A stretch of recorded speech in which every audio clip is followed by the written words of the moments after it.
Hey, what's up, everybody? It's Charleston, and welcome you guys to another episode of the Dreamerspro Show, where we cover everything from sports, hot topics, classic debates, entertainment, and where we give you guys a fresh perspective on things and how we see them. And boy, oh boy, I'm going to have a lot of fun producing this video today. We can't wait to tell you guys our thoughts, so make sure you go ahead and like the video and subscribe to the channel if you haven't already. Now, there is nothing that I hate more in sports than a front runner.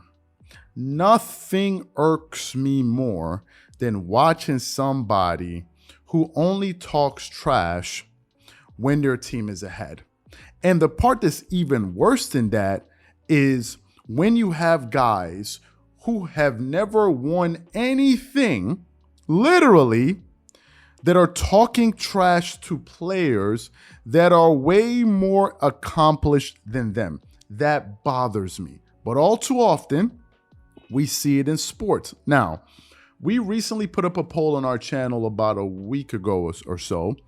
And on this poll, we asked the question, who is the biggest front runner in the NBA? Up there, we had Luka, we had Devin Booker, we had Chris Paul, we had LeBron James, and we had Joel Embiid. The majority of the people that voted on that poll decided that they were going to vote for LeBron James. And I can't control what people say. But there's a fundamental difference between LeBron and all those other guys. LeBron is a front runner to some extent, right? That is true. But so is Kobe Bryant. I'm a Kobe Bryant fan, and I've seen Kobe Bryant talk all kind of trash on the basketball court. I've seen Kobe do it. But there's a fundamental difference between LeBron James and all of those players on that list. The difference is this: at least LeBron has won something. At least Kobe had won something. What I believe gave Kobe the confidence to talk the type of trash that he talked was the fact that he was a champion. Even if you look at the clip during All-Star Weekend when Michael Jordan, his last All-Star Weekend when he was a Washington Wizard, there's a clip out there of Jordan and Kobe kind of going back and forth. And I think they were arguing a foul. Basically, Jordan was saying that Kobe fouled him. And Jordan's like, hold on. Wait up a minute now. I got 6, you got 3. And then Kobe started laughing, right? So he's like, wait a minute. I'm talking trash, right? But I'm the head honcho here. I'm the guy that won all of these championships. In the case of the Phoenix Suns, there was no team that I disliked more than the Phoenix Suns. If we're talking about all of the teams that win the play, I'm not going to lie to you. I'm not going to sit up here and lie to you. I was not a fan of the Phoenix Suns whatsoever. And my feelings towards this Suns team actually was something that started about 2 years ago. Let me take you guys back in time and really explain to you where my feelings all started with this Phoenix Suns team. It all started when the Clippers first acquired Paul George and Kawhi Leonard. Y'all remember that season? I believe it was in the 2019-2020 season. What happened? That year, Patrick Beverley and all of these guys, they were so hyped and they thought they were going to win the championship. So what happened? They get into the playoffs and they blow a 3-1 lead against the Denver Nuggets. Paul George, I think at the time, was called Playoff P or something like that. Maybe a name he gave himself, maybe a name that somebody gave him and he ran with, whatever the case. Paul George totally disappeared in the play. He was basically a no-show in the playoffs, and everyone was making fun of him. So what happened? The following season, the Clippers, I think they ended up playing the Suns, I believe, 4 times because they're in the same conference. They started playing against the Phoenix Suns, and you had Chris Paul talking all type of trash on the court, and you had Devin Booker. Think about it. Devin Booker, a dude that had only been to the playoffs 1 time, was talking all kind of trash to Paul George. And personally, I took offense to that. Devin Booker was in no... I thought it was one of the most audacious things I had seen an NBA player do in a long time, where you have a dude like Devin Booker talking trash to Paul George, a guy at the time that had never made an all-NBA team, a guy that had never made an all-defensive team, and a guy that had no success whatsoever in the playoffs was out here talking trash to Paul George. Just think about it. This is what you got. And then you got a Chris Paul who's always talking trash. He's up there talking trash to the Clippers. Meanwhile, You got Kawhi on the floor, who's a 2-time finals MVP and a 2-time defensive player. And Chris Paul was talking more trash than Kawhi Leonard. Kawhi talks no trash whatsoever. Meanwhile, you had a CP3 doing all of that. So what happened? To add insult to injury, the Clippers faced the Phoenix Suns last year in the playoffs. In the playoffs, they were in the conference finals without Kawhi Leonard, and they were talking all kind of trash to the. And it was at that point I was like, I can't root for this team.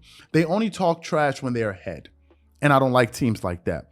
Now, and then which reminded me of an exchange that LeBron James and Cameron Payne of the Phoenix Suns had during a Lakers versus Suns game this season. For those of you who missed the exchange, Cameron Payne and the Suns were beating the Lakers, and Cameron Payne was out there talking trash, and LeBron basically had some words for him. So for those of you who missed what LeBron had to say to Cameron Payne, take a listen to what LeBron had to say here in this short clip here. Take a listen to that. Stay humble